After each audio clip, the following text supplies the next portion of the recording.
Bonjour, bienvenue dans les revues du journal du vapoteur. Aujourd'hui, présentation de la box e-stick Melo fabriquée par Ilif. On va être sur une box avec un accu intégré d'une autonomie de 4400 mAh. Donc je commencerai cette revue par le contenu de la boîte. Ensuite, on regardera la box en détail et je vous donnerai ses caractéristiques physiques et électriques. Ensuite, on se promènera dans les menus et enfin, je vous donnerai mon ressenti sur cette box, ses points positifs et ses points négatifs. Allez, on passe en gros plan pour voir tout ça.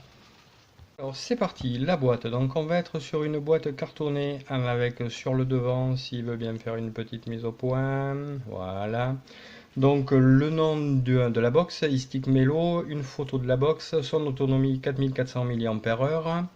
Sur le côté, on va voir ici juste le site internet ilifword.com. De l'autre côté, la même chose avec ici un code barre et la couleur de la box, ici Silver. Sur ce côté-là, on va avoir le scratch code, j'ai du mal, d'authenticité, la marque Ilif. Et à l'arrière de la box, on va retrouver le nom de la box, le contenu de la box, la puissance maximale à laquelle on va pouvoir vaper, la tension d'entrée pour la recharger, l'adresse du fabricant, les différents pictos et la marque Ilif. Voilà pour le tour de la boîte. À l'intérieur de la boîte, on va retrouver la box qu'on verra après. Sous la petite mousse de protection et le petit carton, on va avoir une notice multilangue, dont le français, qui est très très bien expliqué. Ceci dit, le chipset est très facile à utiliser, vous allez voir ça tout à l'heure.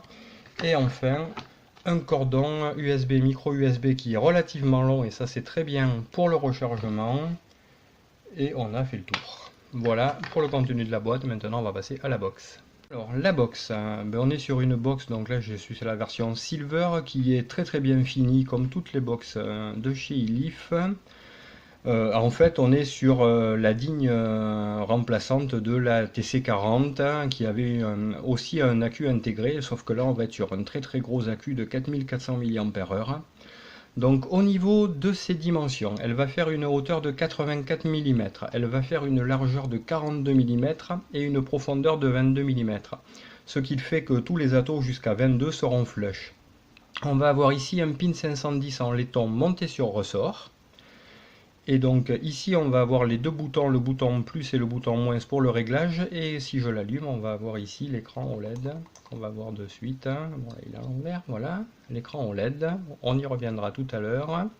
Je vais éteindre la box. Donc sur un des côtés de la box, on va avoir juste écrit ici le nom du fabricant Ilif. Sur le devant de la box, on va avoir un large bouton de feu qui marche bien. Au début, j'ai eu quelques misfires avec, mais là maintenant, je pense qu'il s'est rodé et il fonctionne très très bien. Sur l'autre côté, on va avoir ici juste e-stick Melo. Et ici, sur l'arrière, on va avoir la prise de rechargement micro USB pour le rechargement et peut-être des mises à jour du chipset. À l'arrière de la box, on va avoir des trous de dégazage, le marquage CE et ne pas jeter à la poubelle. Voilà, donc elle fait un poids aussi de 140 grammes, donc on est quand même sur une box qui est assez lourde. Elle est réalisée en alliage acier inox alu, donc elle a un écran OLED. Donc au niveau de son autonomie, elle a un accu intégré de 4400 mAh, elle va se recharger en 2 ampères, ce qui fait qu'elle charge relativement vite. Au niveau de ces modes, on va avoir le mode donc puissance variable qui va aller de 1 à 60 watts par incrément de 0,1 watts. Elle prendra des résistances de 0,1 à 3,5 ohms. Au niveau du contrôle de température, on va être sur 3 fils, le Ni200, le titane et l'inox. On aura aussi un mode TCR avec 3 mémoires pour pouvoir paramétrer son fil si on le désire. Au niveau de la détection des résistances, on va être de 0,05 à 1,5 ohm en contrôle de température. La plage de réglage des températures ira de 100 à 315 degrés Celsius et de 200 à 600 degrés Fahrenheit. Elle va aussi avoir le mode bypass et on va avoir le mode ENU, alors qu'on pourra activer ou ne pas activer.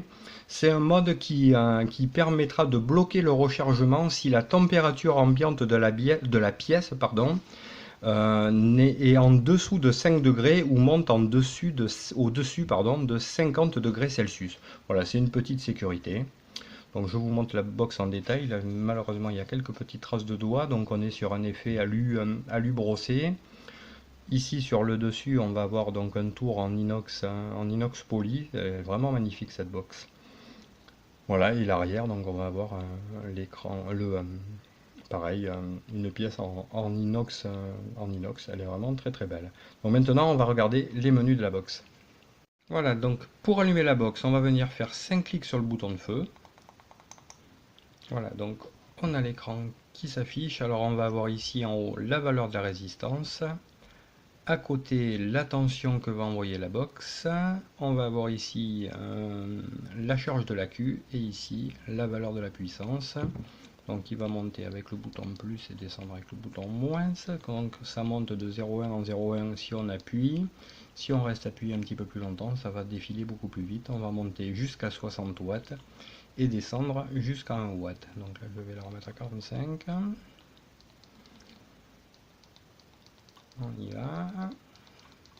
Voilà, donc on a possibilité de loquer la puissance en appuyant simultanément sur le bouton plus et le bouton moins. Donc là, elle affiche que la box, la puissance est loquée. Donc si on vient appuyer, la fiche lock. Par contre, le bouton de feu, lui, fonctionne toujours. Pour la déloquer, même manip. Bouton moins et bouton plus, simultanément.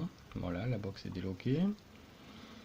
Après, donc, on a possibilité de retourner l'écran. Alors, pour retourner l'écran, on va éteindre la box. Donc, 5 clics.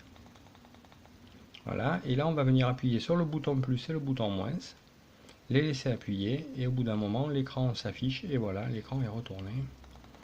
Donc si je l'allume, voilà, on voit que l'écran s'est retourné. Donc, je vais le remettre dans l'autre sens. Donc, je vais le garder comme ça. Voilà. Donc je vais venir y mettre un atout dessus. Là je vais y mettre un Melo 3. Donc en 22.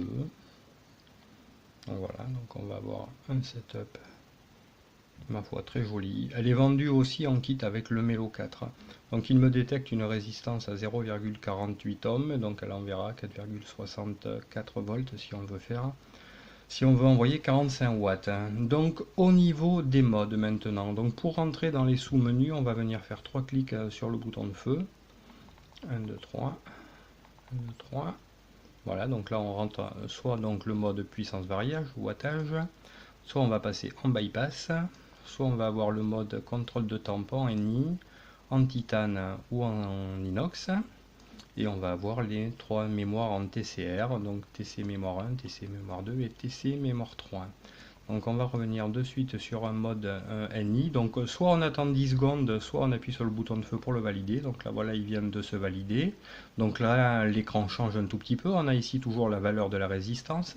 À côté on va avoir la puissance à laquelle on va venir vaper. Ici on va avoir donc la température affichée, donc qui va monter jusqu'à 600 degrés Fahrenheit, donc si on appuie. Et quand on arrive à 600 degrés Fahrenheit, si on continue, on passe en Celsius. Donc là, on peut régler sa température jusqu'à 315, etc. Et pareil, même manip, on retombe en Celsius. Si on veut rentrer pour régler sa puissance, alors il me semble qu'il faut venir faire 2 appuis. Non, c'est pas ça. J'y tiens à mon ENU à chaque fois. Ça, c'est autre chose. Je me rappelle plus. Oui, donc pour rentrer, donc pour régler la puissance, on va venir faire 4 clics sur le bouton de feu. 1, 2, 3, 4. Bien sûr, là je l'ai éteinte. Je suis toujours très doué avec les clics. 1, 2, 3, 4. Donc voilà, donc là on a la puissance qui s'affiche. Et là on va pouvoir venir régler sa puissance comme on le désire. Et au bout de 10 secondes, ça va repasser sur le mode. Voilà, donc là on peut régler sa température.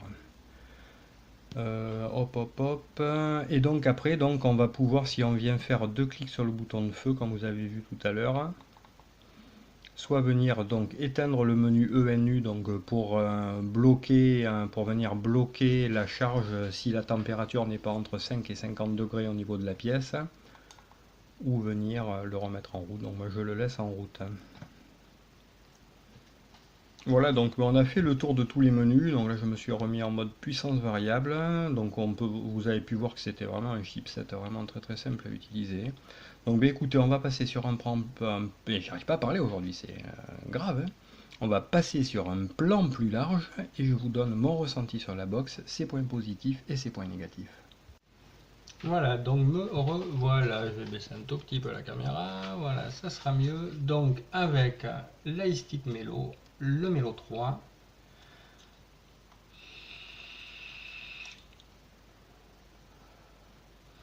Donc après, ben voilà, elle fonctionne parfaitement bien, la box est très réactive, ça fait un joli petit setup.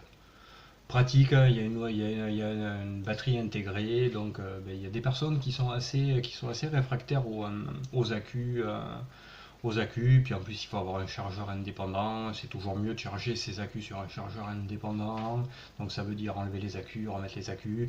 Il y a des personnes qui aiment pas ça, qui aiment pas s'embêter, donc là ben, ça charge, il y a une bonne autonomie, 4400 mAh c'est quand même pas mal.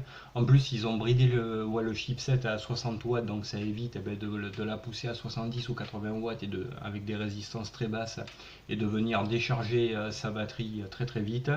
Donc on a quand même une bonne autonomie. Là avec le Melo 3 avec une résistance à 0,5, on arrive à vaper une bonne demi-journée sans problème avec.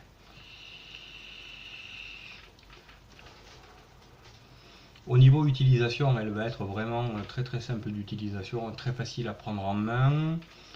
Voilà, on est sur une petite box sympathique, jolie, costaud. Donc après au niveau donc, de ses points positifs, eh bien, on va en premier son autonomie. C'est vrai que 4400 mAh pour une box avec un accu intégré, à part la iStick Power qu'avait sorti Ilif aussi, qui montait jusqu'à 5000, mais 4400 mAh pour un accu intégré, c'est quand même assez rare. Surtout sur une dimension de box comme ça. Bon, elle est quand même assez haute, on retrouve le style de l'iStick TC40, hein, des box assez élancées, mais elle est quand même relativement étroite. Bon, elle est toujours en 22, mais ça, c'est pas dérangeant. Voilà, après, il faut monter un atom en 22 dessus, quoi. Hein. On a une très très bonne prise en main, ça c'est un autre point positif, et on a vraiment un chipset qui est vraiment très très simple à utiliser, quoi. Hein. Après, donc au niveau de ces points négatifs, je vais en voir qu'un, et ça je l'ai vraiment eu qu'au début. C'est le bouton de feu était, des fois il y avait des misfires, on appuyait, ça marchait pas, ou des fois il restait enfoncé, bon il suffit de rappuyer dessus et ça revient. Donc là ça fait un petit moment que je vape dessus. C'est passé. Donc là, ça ne le fait plus. Le bouton fonctionne très très bien. Il ne fait absolument pas de bruit. Voilà, je vais le rapprocher. Voilà, il est bien cliquy. Le bouton plus et le bouton moins, c'est pareil. Fonctionne très bien. Donc vraiment, on a une bonne petite box bien finie et puis bien pratique de par son accu et avec son autonomie. Voilà, j'espère que cette revue vous aura intéressé. Je vous invite à vous abonner aux revues du Journal du Vapoteur, où vous trouvez comme ça des revues de matériel, des revues de liquide et des astuces de montage. Je vous souhaite une bonne journée et une bonne vape. Au revoir.